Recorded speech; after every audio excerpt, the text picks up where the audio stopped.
반갑습니다. 북한 개방방송의 오픈호 선교사입니다.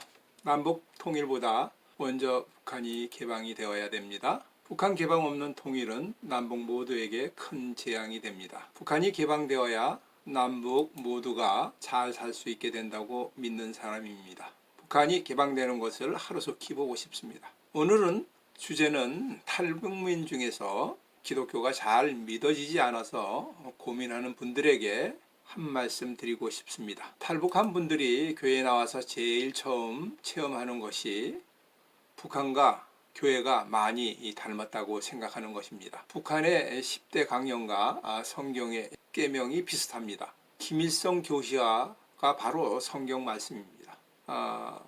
칼 막스의 이론은 구약이고 주체 사상은 신학이라고 합니다.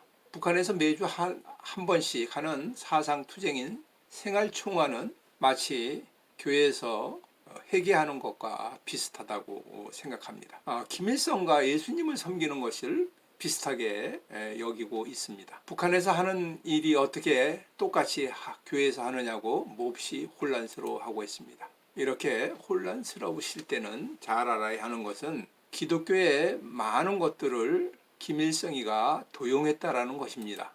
교회의 역사는 천년이지만 북한이 나라를 세운 것은 80년도 안 된다는 것을 잊지 말아야 합니다. 김일성 어머니는 강반석이라고, 반석이라는 말은 성경의 베드로에서 나온 말입니다. 김일성 가족의 역사는 기독교 신자였다라는 것을 알아야 합니다. 또 북한에서 하는 것은 모두가 강제로 하는 것이고, 하지만 기독교는 권유하고 자유로 하는 것입니다. 믿지 않는 것도 자유고 교회에 다니고 안 다니는 것도 자유입니다. 생활청화에서 자아 비판은 강제로 하는 것이지만 회개하는 것은 자유의지에 따라서 하는 것입니다. 요즘 김북한 목사님의 유튜브 방송을 자주 봅니다. 북한의 지하교회에 대한 간증을 보면서 은혜를 많이 받습니다. 중국으로 탈북하였다가 중국 공안에게 붙잡혀 다시 북송된 분들의 간증은 매우 감동적이었습니다. 이분들은 지옥과 같은 북한 감옥에서 예수님을 전하다가 순교하신 분도 계시고 기적같이 살아나와서 한국에 나와서 목회하시는 분도 계셨습니다. 이분들의 간증을 들으면서 나는 과연 그런 상황이 되면 순교하신 분들처럼 믿음을 지킬 수 있을까 하는 생각을 해보았습니다. 나는 이렇게 믿음을 지키시는 분들을 보면서 나약한 나의 믿음을 회개하였습니다.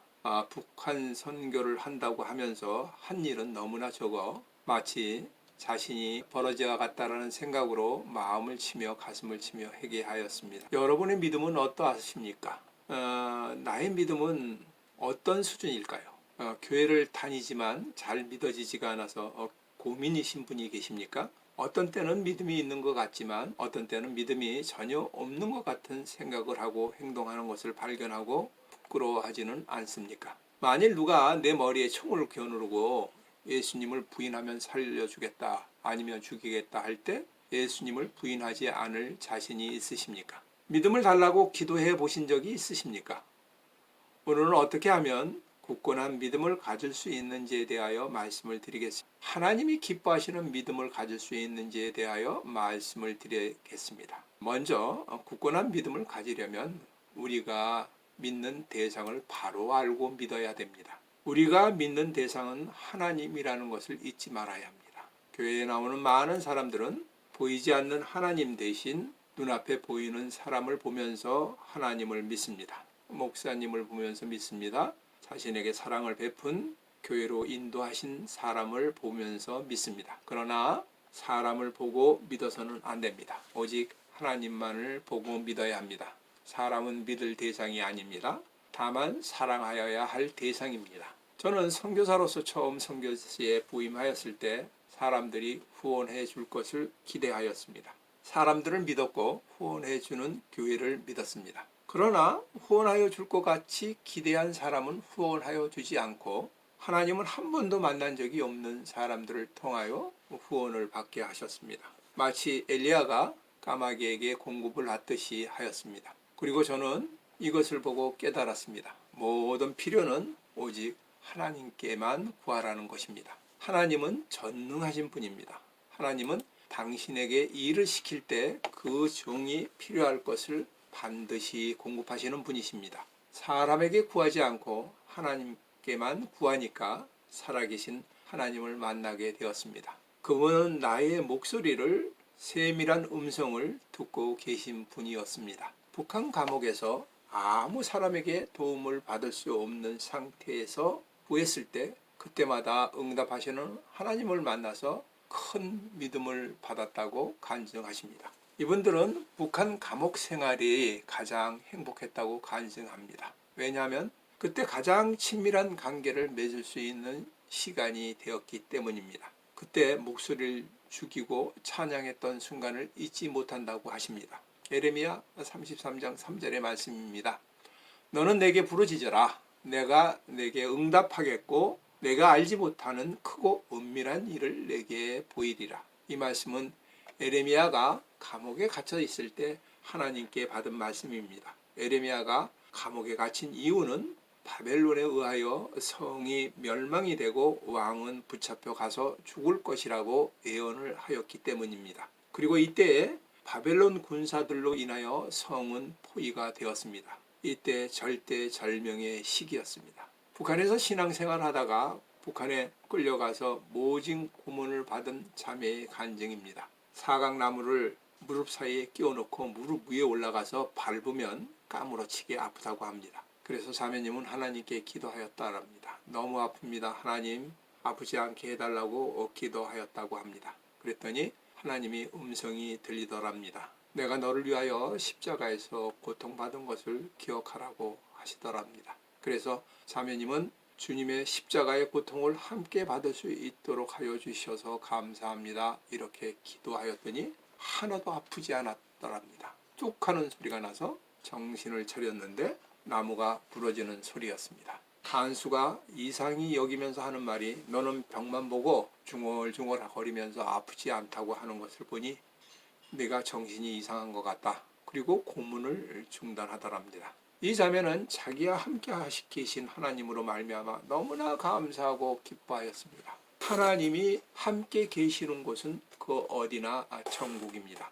부르짖었더니 하나님이 응답하셨습니다. 크고 은밀한 일을 보이신 것은 바로 천국이었습니다. 그 다음부터 감옥 생활은 기쁘게 할 수 있었다고 합니다. 모든 두려움이 사라졌습니다. 7세 때 탈북한 청년이 군인 신분으로 노동자로 나온 사람이었습니다. 우리 집에서 함께 숙식을 하였습니다. 아침 저녁으로 성경을 가르치고 암송하게 하였습니다. 모든 일을 하나님 앞에 맡기고 기도하라고 하였더니 이 청년은 내가 할 수 있는 내가 열심히 하면 된다. 기도할 필요가 없지 않느냐 라고 하는 반응을 하였습니다. 그래서 저도 나도 너처럼 열심히만 하면 모든 일이 잘 된다고 생각하고 열심히 하였는데 열심히 하여도 안 되는 일이 있더라.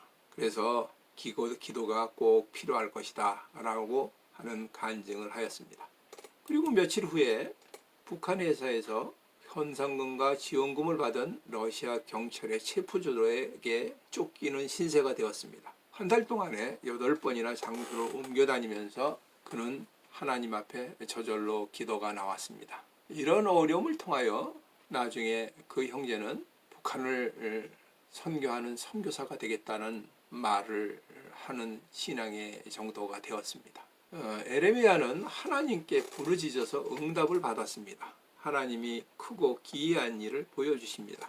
이스라엘 백성이 바벨론의 포로가 끝나고 하나님의 복을 받는 이상을 보여주십니다. 북한 감옥에서 웃으면서 순교할 수 있었던 사람들은 천국을 보았기 때문입니다. 형제 중에서 스데반처럼 자신을 때린 사람이나 고문한 사람을 미워하지 않겠다고 간수들에게 이야기하였다고 합니다. 예수님을 모르고 지옥에 갈 사람들이라 그들을 오히려 불쌍히 여겼다고 합니다. 부르짖을 때 응답하시는 하나님을 만나고 그리고 천국을 봅니다. 그리고 어떠한 어려움도 이길 수 있습니다. 하나님께 부르짖는 것은 하나님은 우리를 보고 기뻐하십니다. 히브리서 11장 6절의 말씀입니다.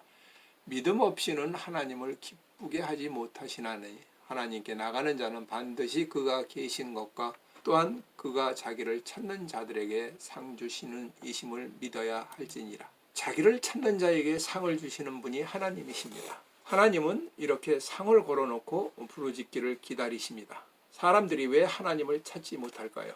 두 가지 이유가 있습니다. 절박하지 못하여 그렇거나 자신의 능력이나 재산을 믿기 때문입니다. 자신의 재능이나 스펙이나 돈을 믿는 것이 우상숭배입니다. 이런 사람들은 자기의 모든 것이 없어지면 그제야 하나님을 부르짖고 하나님을 찾기도 합니다. 잘못 믿는 믿음의 두 번째는 생각으로만 믿는 믿음입니다.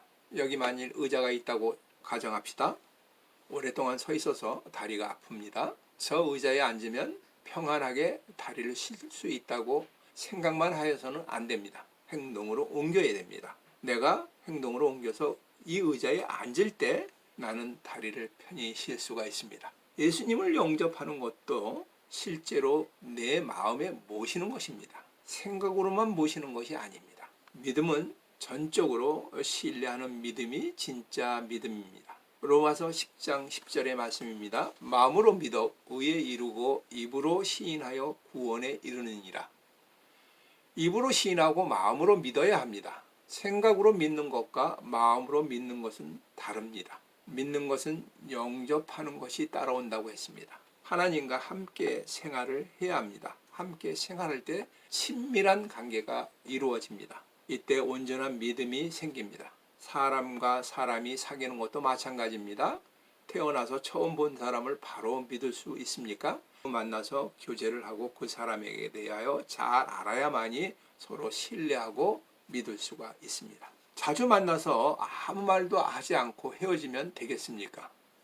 믿는다고 하면서 애면하며 지내지는 않습니까? 하나님께 등을 보이는 것은 가장 큰 죄악입니다. 하나님의 말씀을 애면하는 것은 하나님께 등을 보이는 것입니다. 로마서 10장 17절 말씀입니다. 그러므로 믿음은 들음에서 나며 들음은 그리스도의 말씀으로 말미암느니라. 말씀을 자주 들어야 됩니다. 성경을 읽어야 됩니다. 성경을 읽기 싫으신 분들은 설교라도 많이 들으십시오. 매일 한 편 이상씩 말씀을 듣는 것이 좋습니다. 북한 노동자 중에는 성경을 배우겠다고 하여 우리 집에서 작업을 시키면서 아침 저녁으로 1시간씩 성경 말씀을 가르쳤습니다. 그러다 나중에 한국의 여러 유명한 목사님들이 하신 설교를 녹음기를 통해서 계속 들을 수 있도록 하였습니다. 나중에는 자기도 북한에 가서 설교할 수 있을 것 같다고 얘기합니다. 어떻게 3개월 믿는 신앙으로 설교할 수 있느냐? 그것은 힘들 것 같다고 말을 했습니다. 그랬더니 그가 이렇게 이야기합니다. 나는 태어나면서부터 김일성이가 하나님인 줄 믿고 열심히 공부해 왔습니다. 평생을 교육을 받은 사람입니다. 김일성 대신 하나님으로 바꾸고 김정일 대신 예수 그리스도를 바꾸면 됩니다. 성령님은 당을 대신하면 됩니다. 김일성 교시 대신 성경 말씀을 인용하면 됩니다. 오늘 강한 믿음은, 큰 믿음은 얻는 방법에 대하여 말씀을 드렸습니다.